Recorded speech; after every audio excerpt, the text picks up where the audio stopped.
Blueline Tech Studios. Yo, what's up guys, what's going on? Here's Blueline Tech. So in today's video I am going to show you how you can create a folder on your home screen. So first you need an app. CineAI. So we're going to use CineAI, then you're going to look for edit mode. So you're going to do that by swiping up. Edit mode. So you're going to tap on that edit mode. Started editing. So it says start editing, then you're going to keep swiping up and look for drag. Drag CineAI. Drag CineAI. Tap on that. Photos is editing. Double tap to add the drag. So right here it says photos, double tap to add to drag, so you don't have to do that. Just swipe down and look for edit folder, create folder.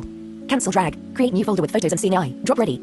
Create new folder with CineAI and photos. I'm going to tap on that. Creating productivity folder. After doing that, you're going to tap on Two done. apps. Done button. Finished editing. Done. Productivity folder. Two apps. So right here, folder is created. Let's tap on that and open. Opening productivity folder. Productivity. Heading. Productivity folder. Double tap and hold to start edit mode. Photos. CineAI. So Double it tap to says open. photos and CineAI.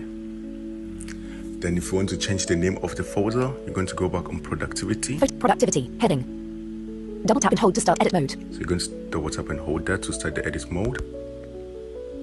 Started editing. Page 1 of 2. Adjustable. Start editing. Clear text. Button. So right here you can clear the text. Folder name. Text field is editing. And then Insertion you point can at start. put in any name you want. Also. Yeah, hello. Then after that, Clear. Photos is editing. Character go mode. on one with these apps Double tap and hold to perform move by hold and drag. and look for stop editing apps. Stop editing apps. Right there. Finished editing. And by the way, you can do that by swiping up. So after that, we're going to close our folder. Closing hello folder. Camera. Hello folder. Two apps. And right here we got Double our tap to hello open. folder. So guys, let me know in the comment section if I was able to help you out, and I'll see you guys in the next video. Peace out. Subscribe, like, and turn on your post notification.